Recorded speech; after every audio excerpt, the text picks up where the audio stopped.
কী করব সকালবেলা এখন সৌদি আরব টাইম 6টা বাজে।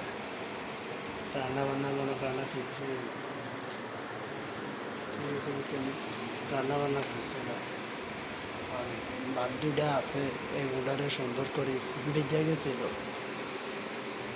এগুলা কী করবো, নষ্ট করে তো লাভ নাই, কষ্টের ভাত। এলাইয়া পানি দিয়ে সুন্দর করে ধুয়ে লইতে আছি খাওয়ানোর জন্য। খাওয়া যায়, খাওয়ানোর জন্য ব্যবস্থা করতে আছি। এই ঠান্ডা ভাত, এই ভাতের জন্য এত দূরে আসছি কামাই রুজি করার জন্য।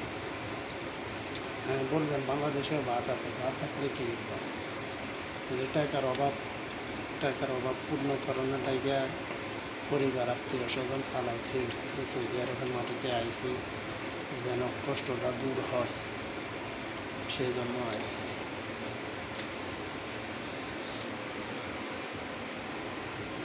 হয়েছে ভাত, এতগুলা ভাত,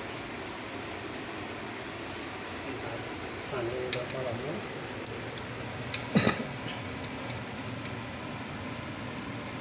আমার এইগুলারে সুন্দর করে খাওয়ানোর মতন কইরা সুন্দর করে আবার খাবো।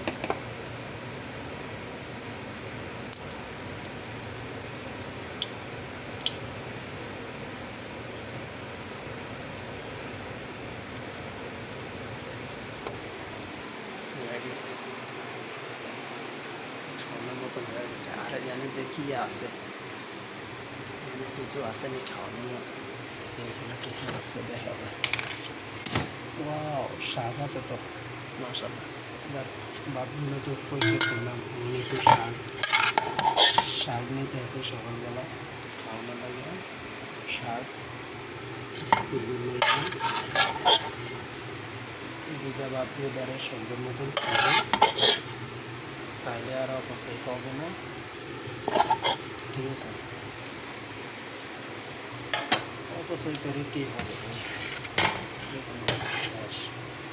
আর অনেকেই আছে পরশু দিনে একটু গরু ব্যবস্থা ফাঁক আছে, ওগুলো আর খায় না, এমনি সব ফালাই রাখছে। এই যে আমাদের প্রবাসী জীবন, একটা কষ্টের জীবন।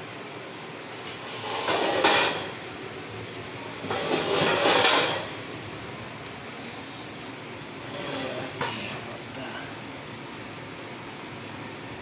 সকালবেলা এটা ব্রেকফাস্ট, নাস্তা।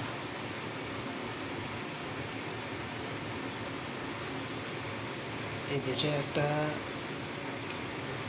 রুটি আমরা খাইতে যাই না, বাংলার 32 টাকা খরচ হয়, 1-32। সৌদি আরবের 1 রিয়াল বাংলাদেশের 32-33 টাকা খরচ হয়।